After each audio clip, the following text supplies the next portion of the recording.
Hi అండి, నమస్తే. ఈరోజు వీడియోలో చూపించబోయే recipe palak meal maker curry. అసలు పాలకూర అంటేనే చాలా చాలా హెల్తీ రెసిపీ కదా.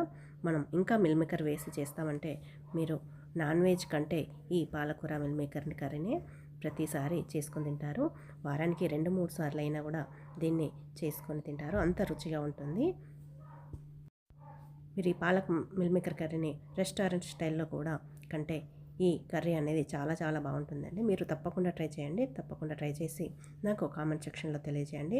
ముందుగా ఒక 2 కట్టల్ని పాలకూరని తీసుకోవాలి. నేను మీడియం సైజు ఉన్న పాలకూరను 2 కట్టల్ని శుభ్రంగా కడిగి మనం కొన్ని వాటర్ని యాడ్ చేసి దీన్ని ఒక 5 నిమిషాల పాటు స్టవ్ని మీడియంలో పెట్టుకొని ఉడికించుకోవాలి. ఇప్పుడు ఇంకొక స్టవ్ మీద మనం గిన్నెలో వాటర్ని యాడ్ చేసి వేడి చేయాలి. కొంచెం గోరుచ్చగా అయిన తర్వాత మనం మిల్ మేకర్ని ఇందులో వేయాలి. నేను ఒక 10 రూపీస్ ప్యాకెట్ని మిల్ మేకర్ని ఇందులో వేసానండి. ఇప్పుడు దీన్ని పక్కకు పెట్టుకొని మనం పాలకూర ఉడికిందో లేదో చూసుకోవాలి. ఇలా ఒక 2-3 నిమిషాల్లో పాలకూర ఉడికిపోతుంది. ఇలా ఉడికిపోయిన తర్వాత మనం ఒక స్ట్రైనర్లో దీన్ని వేయాలి. మనం ఈ పాలకూరని కొంచెం వాటర్తో కడిగితే తొందరగా చల్లారిపోతుంది, మిక్సీ పట్టుకోవడానికి వీలుగా ఉంటుంది. ఇప్పుడు ఒక మిక్సీ జార్లో 1 గంట పాటు నానబెట్టుకున్న జీడిపప్పును వేసి మిక్సీ పట్టుకోవాలి. దీన్ని మెత్తగా మిక్సీ పట్టుకొని ఒక బౌల్లోకి తీసుకోండి. ఇప్పుడు మళ్ళీ ఇదే మిక్సీ జార్లో మనం ఇంతకుముందు ఉడికించి ఉంచుకున్న పాలకూరని కూడా వేసి మిక్సీ పట్టుకోవాలి. ఇందులోనే ఒక 10-12 వెల్లుల్లిపాయలను వేసి కొన్ని వాటర్ని యాడ్ చేసి మిక్సీ పట్టుకోండి. నేను ఇంతకుముందు ఉడికించి పెట్టుకున్న వాటర్ని ఇందులో యాడ్ చేసి మిక్సీ పడుతున్నాను. మిక్సీ పట్టుకున్న తర్వాత మనం ఈ విధంగా ఉంటుంది. ఇప్పుడు దీన్ని పక్కకు పెట్టుకొని స్టవ్ మీద కడాయి పెట్టుకొని ఇందులో 1 టేబుల్ స్పూన్ ఆయిల్ని వేసి వేడి చేయాలి. ఆయిల్ వేడిన తర్వాత ఇందులో 1 బిర్యానీ ఆకు, 1 ఇలాచి, ఒక 3-4 లవంగాలు, దాల్చిన చెక్క, సాజీరా, జీలకర్రను వేసి ఒక 2 సన్నగా తరిగిన ఉల్లిపాయలను వేసి ఒక 4-5 సన్నగా తరిగిన మిర్చిని వేసి కలుపుకోవాలి. ఇప్పుడు ఈ ఉల్లిపాయ బాగా ఫ్రై అయ్యే వరకు దీన్ని కలుపుతూ ఉండండి. ఈ కర్రీకి ఆయిల్ ఎక్కువగానే పడుతుందండి. ఆయిల్ ఎక్కువ ఉంటేనే కర్రీ అనేది రుచిగా ఉంటుంది.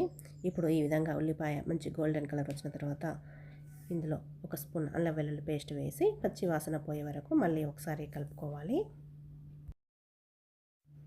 ఇప్పుడు ఇందులో 1/2 స్పూన్ పసుపును వేసి మళ్ళీ ఒకసారి కలుపుకోవాలి. ఇప్పుడు ఇలా కలుపుకున్న తర్వాత మనం ఇందులో ఒక 2 కట్ చేసుకున్న టమాటాను వేసి ఇందులోనే 1 స్పూన్ కారం, 1/2 స్పూన్ పచ్చి ధనియాల పొడి, రుచికి సరిపడినంత సాల్ట్ను వేసి కలుపుకోవాలి. పాలకూరలో టమాటా వేయడం మీ చాయిస్ అండి, కానీ టమాటా వేస్తే కర్రీ అనేది రుచిగా ఉంటుంది. ఇప్పుడు ఈ టమాటా ఉడికిపోయేంత వరకు కలుపుకోవాలి. మధ్య మధ్యలో కలుపుకుంటూ ఉంటే టమాటా పూర్తిగా ఉడికిపోతుంది. టమాటా పూర్తిగా ఉడికిపోయిన తర్వాత మనం ఇంతకుముందు నానబెట్టి ఉంచుకున్న మిల్ మేకర్ని నీళ్ళని తీసేసి ఇందులో వేయాలి. మీరు కర్రీకి మిల్ మేకర్ పెద్ద సైజు తీసుకోండి, చిన్న సైజు అయితే కర్రీ అంతా రుచిగా అనిపించదు. ఇప్పుడు ఈ మిల్ మేకర్ని కలుపుకోవాలి. ఉప్పు కారం పట్టేలాగా మూత పెట్టి దీన్ని ఒక 3-5 నిమిషాల పాటు వేగనివ్వండి. ఇలా మధ్య మధ్యలో కలుపుతుంటే మిల్ మేకర్ అనేది ఫ్రై అయిపోతుంది. ఇప్పుడు ఇందులో మనం ఇంతకుముందు మిక్సీ పట్టుకున్న పాలకూర పేస్ట్ను వేసి కలుపుకోవాలి. ఇలా పాలకూరని మిక్సీ పట్టి వేయడం వల్ల మనం రెస్టారెంట్ స్టైల్లో పాలకూర కర్రీస్ తింటాం కదా, ఆ విధంగా ఉంటుందండి. ఇంకా అంతకంటే రుచిగా కూడా ఉంటుంది. మీరు ఒకసారి ఈ విధంగా కర్రీ చేస్తే మీకే తెలుస్తుంది, అంత బాగుంటుంది. ఇప్పుడు దీన్ని కలుపుకోవాలి. ఈ పాలకూరని ఒక 2 నిమిషాల పాటు వేయించుకోండి. ఇలా వేయించుకున్న తర్వాత మనం ఇందులో ఇంతకుముందు మిక్సీ జార్లోనే వాటర్ని కొన్ని యాడ్ చేసి మళ్ళీ కలుపుకోవాలి. దీన్ని మళ్ళీ ఒక 3-5 నిమిషాల పాటు మూత పెట్టి ఉడికించుకోవాలి. పాలకూర పేస్ట్ వేసిన తర్వాత అడుగంటిపోతుందండి, మధ్య మధ్యలో కలుపుతూ ఉండండి.